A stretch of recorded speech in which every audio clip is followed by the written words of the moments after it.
آپ سوچیں کہ کتنی مطلب ان کی گھٹیا سوچ اور ان کی کتنی بری عقیدت ہے صحابہ کرام کے تعلق سے، کہ قرآن مجید میں اللہ تبارک و تعالیٰ ایک جگہ فرماتا ہے سورہ حشر میں آیت نمبر 16، اللہ فرماتا ہے کمثل الشیطان اذ قال للانسان اکفر فلما کفر قال انی بریء منک، یعنی اللہ تعالیٰ سورہ حشر میں فرماتا ہے ایک آیت میں کہ ان کی مثال یعنی منافقوں کی مثال شیطان کی طرح ہے۔ کیسے؟ اذ قال للانسان، جب وہ انسان سے کہتا ہے اکفر کہ تم کفر کر ڈالو، تم کفر کرو، فلما کفرا، تو جب انسان کفر کر ڈالتا ہے تو شیطان کہتا ہے قال انی بریء منک، تو شیطان اس انسان سے کہتا ہے اب میں تم سے بری ہوں، میں کچھ نہیں جانتا، تمہارا ذمہ تم جانو۔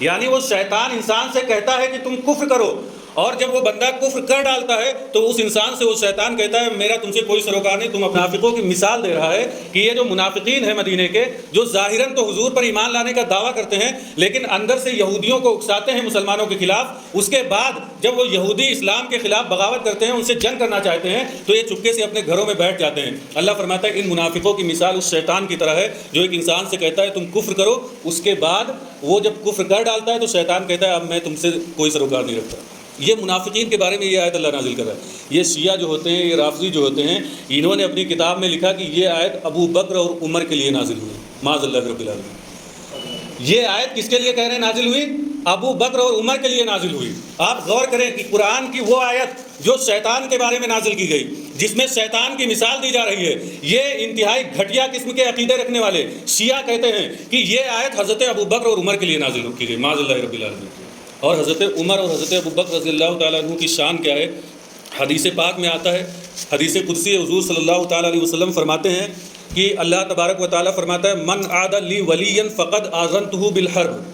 اللہ فرماتا ہے جس نے میرے کسی ولی سے عداوت کی، بغض رکھا، اناد رکھا، اس سے دشمنی کی، تو اللہ کہتا ہے فقد آذنتہ بالحرب، تو میں اس سے جنگ کا اعلان کرتا ہوں۔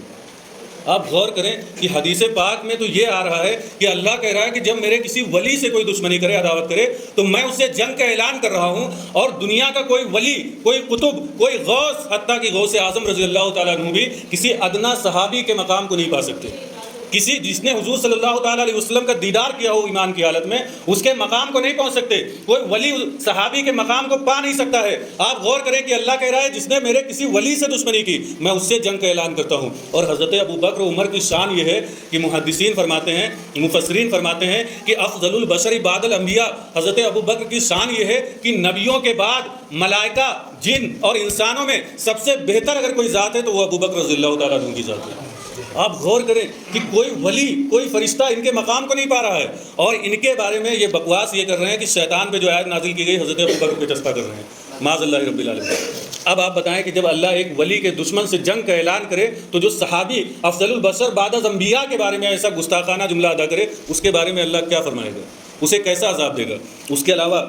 ایک اور حدیث میں آتا ہے، حضور صلی اللہ تعالیٰ علیہ وسلم فرماتے ہیں لا تسبوا اصحابی، لا تسبوا اصحابی، لا تسبوا اصحابی، فوالذی نفسی بیدہ لو ان احدکم انفق مثل احد ذهبا ما ادرک مد احدهم ولا نصیفہ۔ یعنی حضور صلی اللہ تعالیٰ علیہ وسلم ارشاد فرما رہے ہیں کہ اے میرے ایمان والو، اے میرے امتیوں،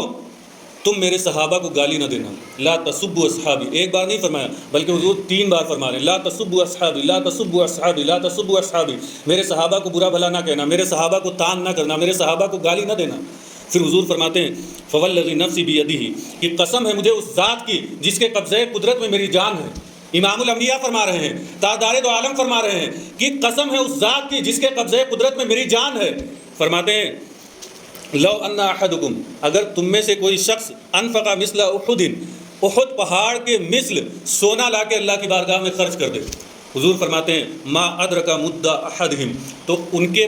ایک مٹھی کے برابر بھی، یعنی صحابہ نے جو ایک مٹھی جو یا کوئی چیز اللہ کی بارگاہ میں خرچ کر دی، حضور فرماتے ہیں اس ایک مٹھی جو کے برابر بھی تمہارے احد جیسے پہاڑ کے برابر سونا اللہ کی بارگاہ میں خرچ کرنا، یہ کبھی برابر نہیں پہنچ سکتا۔ آپ غور کریں کہ صحابہ کی شان کیا ہے۔ حضور فرماتے ہیں میری جان جس کے قبضے قدرت میں اس کی قسم کھا کے کہتا ہوں کہ تمہارا احد پہاڑ کے برابر سونا خرچ کر دینا صحابہ کی ایک مٹھی جو کے مقابلے میں نہیں ہو سکتا ہے۔ یہ ہے صحابہ کی شان۔ اور جو صحابہ کو گالیاں دے ان کا کیا ہوگا؟ ہمارے ائمہ نے لکھا، حضور امام اہل سنت مجدد دین و ملت اعلیٰ حضرت امام احمد رضا خان فاضل بریلوی علیہ الرحمہ ان شیعوں کی رد میں ایک رسالہ لکھتے ہیں، جس میں تقریباً 70 سے زائد حوالہ جات نقل کرتے ہیں، وہ رسالہ محض 17 پیج کا ہے، اور اس 17 پیج کے رسالے میں 70 سے زائد حوالے دیے ہیں صرف صحابہ کی شان میں، اور یہ لکھا کہ کافر تابا فتوبتو مقبولۃ فی الدنیا والآخرہ، کہ ایک ایسا کافر ہوتا ہے کہ جس نے کفر کیا، اگر وہ توبہ کر لے، سچے دل سے اللہ کی بارگاہ میں رجوع کرے اور سچے دل سے توبہ اور استغفار کر لے، وہ اللہ پر ایمان لے آئے، اس کے رسول کی رسالت کا اقرار کر لے، جنت اور دوزخ پر ایمان لے آئے، تو یہ فرماتے ہیں محدثین، فرماتے ہیں فقہا، فرماتے ہیں اعلیٰ حضرت اپنے رسالے میں نقل کرتے ہیں کہ وہ کافر جب اپنی کفر سے توبہ کر لے تو اس کی توبہ دنیا میں بھی قبول ہوگی اور آخرت میں بھی قبول ہوگی، یعنی اس کی توبہ قبول کر لی جائے گی۔ لیکن پھر آگے فرماتے ہیں الا جماعت الکافر، لیکن کافروں کی ایک جماعت ایسی ہے، یسب النبی صلی اللہ علیہ وسلم وسائر الانبیاء ویسب الشیخین او احدہما، یعنی کہ یہ فرماتے ہیں اعلیٰ حضرت کی اگر کوئی کافر ہو جائے، اس کے بعد وہ سچے دل سے توبہ کر لے تو دنیا میں بھی اس کی توبہ قبول کی جائے گی، یعنی اسے مسلمان مانا جائے گا، اور آخرت میں بھی وہ جو ہے مسلمان ہوگا، اس کو جو ہے اللہ تعالیٰ نعمتوں سے نوازے گا۔ لیکن دو ایسے کافر ہیں جو کفر کر ڈالیں تو ان کی توبہ دنیا میں بھی قبول نہیں ہوگی اور آخرت میں بھی قبول نہیں ہوگی۔ ایک وہ ہے اعلیٰ حضرت فرماتے ہیں یسب النبی صلی اللہ علیہ وسلم، جو نبی صلی اللہ علیہ وسلم کی شان میں گستاخی کرے، یعنی اللہ کے رسول صلی اللہ علیہ وسلم کی شان میں جو گستاخی کر کے کافر ہوگا تو اس کی توبہ نہ دنیا میں قبول کی جائے گی اور نہ آخرت میں قبول کی جائے گی۔ اس کے بعد فرماتے ہیں وَيَسُبُّ الشَّيْخَيْنِ أَوْ أَحَدَهُمَا، یا وہ شخص، وہ کافر جو شیخین یعنی حضرت ابوبکر اور حضرت عمر رضی اللہ تعالیٰ عنہما میں سے کسی ایک کو برا بھلا کہے، ان پہ طعن کرے، انہیں گالی دے، انہیں بکواس کرے ان کی شان میں، تو آپ فرماتے ہیں کہ ایسا شخص، ایسا بندہ جو شیخین کی شان میں گستاخی کرے، وہ جب کافر ہو گیا، کفر اس نے کر لیا، اب اگر وہ ایمان لائے گا، توبہ کرے گا، تو نہ اس کی دنیا میں توبہ قبول ہوگی نہ آخرت میں قبول ہوگی۔ یہ ہے شیخین کی شان، صحابہ کی شان۔ میں نے 3 باتیں آپ کے سامنے بیان کی شیعوں کی، ایک تو وہ قرآن کو بدلا ہوا مانتے ہیں، دوسرا ائمہ کرام کو انبیاء سے افضل مانتے ہیں، اس کی بنیاد پر وہ کافر ہیں، تیسرا شیخین اور حضور صلی اللہ تعالیٰ علیہ وسلم کی شان میں اگر کوئی گستاخی کرے، برا بھلا کہے، حضرت ابوبکر اور عمر کی شان میں گستاخی کرے تو وہ شخص کافر ہے۔ اس بنیاد پہ ہم رافضیوں کو اور شیعوں کو کافر مانتے ہیں۔ لہٰذا آپ سے گزارش یہ ہے کہ اپنے ایمان کی حفاظت کریں، خاص طور سے اس محرم الحرام میں۔ آپ دیکھیں کہ بہت سے ایسے ہم نے لوگوں کو دیکھا جو اپنے اسٹیٹس فیس بک، واٹس ایپ وغیرہ پہ وہ یہ لگا رہے تھے کہ صحابہ نے کربلا کے میدان میں امام حسین کے ساتھ جو ہے شہید کیوں نہیں ہوئے، صحابہ شہید کیوں نہیں ہوئے، اور اس سے وہ صحابہ پہ طعن کر رہے تھے، انگلی اٹھا رہے تھے کہ صحابہ کے اندر اہل بیت کی محبت نہیں تھی، اس بنیاد پہ انہوں نے اہل بیت کا ساتھ نہیں دیا اور کربلا کے میدان میں نہیں گئے۔ یہ ایک لا علمی اور جہالت ہے عوام کی۔ آپ کو بتاؤں کہ 21 صحابہ کرام ایسے تھے جو کربلا کے میدان میں امام حسین کے ساتھ تھے اور انہوں نے شہادت نوش فرمائی۔ یہ آپ لوگ اس چیز سے بچے۔ نوحہ جو ہوتا ہے، جو پڑھا جاتا ہے تعزیہ کے سامنے، اس میں اکثر شیعوں کے نوحے ہوتے ہیں اور صحابہ پہ طعن کیا جا رہا ہوتا ہے، انہیں برا بھلا کہا جا رہا ہے۔ آپ لوگوں سے گزارش ہے کہ اہل سنت کے دامن کو مضبوطی سے تھامیں۔ ہمارے امام نے بہت پہلے کہہ دیا ہے، سونا جنگل رات اندھیری چھائی بدلی کالی ہے، سونے والوں جاگتے رہیو چوروں کی رکھوالی ہے،